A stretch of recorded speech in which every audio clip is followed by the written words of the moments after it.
My search led me to the study of the spiritual forces with which all of us are blessed.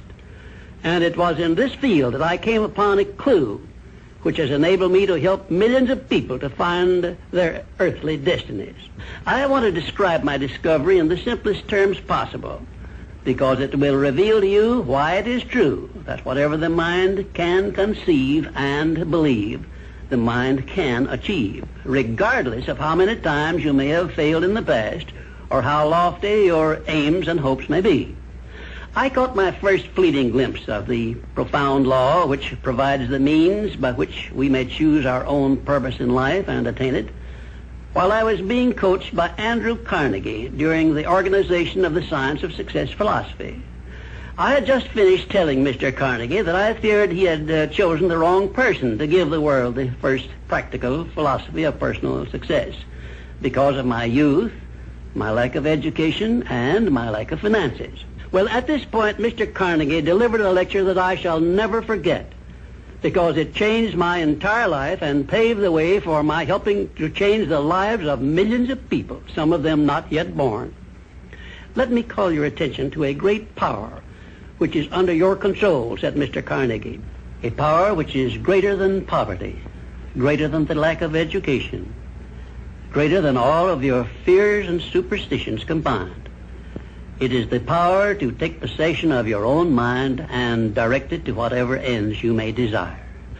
This profound power, Mr. Carnegie continued, is the gift of the Creator, and it must have been considered the greatest of all of his gifts to man, because it is the only thing over which man has the complete and unchallengeable right of control and direction.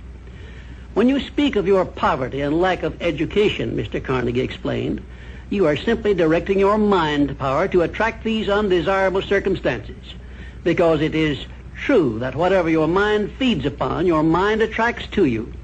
Now you see why it is important that you recognize that all success begins with definiteness of purpose, with a clear picture in your mind of precisely what you want from life. Then Mr. Carnegie continued his speech with a description of a great universal truth which made such an impact upon my mind that I began then and there to give myself a new outlook on life and set up for myself a goal so far above my previous achievements that it shocked my friends and relatives when they heard about it. Everyone, said Mr. Carnegie, comes to the earth plane blessed with the privilege of controlling his mind power and directing it to whatever ends he may choose. But, he continued, everyone brings over with him at birth the equivalent of 2 sealed envelopes, one of which is clearly labeled, the riches you may enjoy if you take possession of your own mind and direct it to ends of your own choice. And the other is labeled, the penalties you must pay if you neglect to take possession of your mind and direct it. And now let me reveal to you, said Mr. Carnegie, the contents of those 2 sealed envelopes. In the one labeled riches is this list of blessings. 1, sound health. 2, peace of mind. 3, a labor of love of your own choice. 4, freedom from fear and worry. 5, a positive mental attitude. 6, material riches of your own choice and quantity.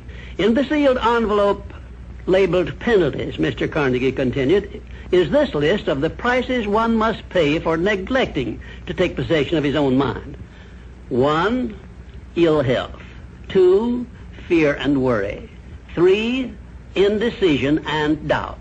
4, frustration and discouragement throughout life. 5, poverty and want. 6, and a whole flock of evils consisting of envy, greed, jealousy, anger, hatred, and superstition. Now, my mission in life is to help you and everyone who needs my help to open up and use the contents of the sealed envelope labeled riches. And the starting point from which you must take off if you wish to write your own ticket from here on out for the remainder of your life, I will describe for you in these simple instructions. 1, procure a neat pocket-sized a notebook, or something on the order of this one here, loose leaf affair. And on page 1, write down a clear description of your major desire in life, the one circumstance or position or thing which you will be willing to accept as your idea of success. And remember before you begin writing that your only limitations are those which you set up in your own mind or permit others to set up for you. And 2, on page 2 of your notebook, write down a clear statement of precisely what you intend to give in return for that which you desire from life. And then start in right where you stand now to begin giving. And 3, memorize both of your statements, what you desire and what you intend to give in return for it, and repeat them at least a dozen times daily. And always end your statements with this expression of gratitude for the blessings with which you were gifted at birth.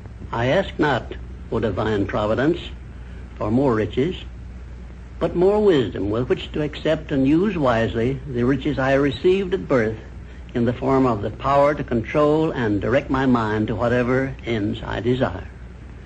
If you are not too successful or self-satisfied to accept and express this profound prayer, if you accept it and express it in the same spirit of humble sincerity in which I pass it on to you, a new and a better world will reveal itself to you. A world in which you will see reflected the circumstances and the things which you yourself have created. And now let me close this, our first visit, with my favorite expression of gratitude. O divine providence, I ask not for more riches, but more wisdom with which to make wiser use of the riches you gave me at birth, consisting in the power to control and direct my own mind to whatever ends I desire.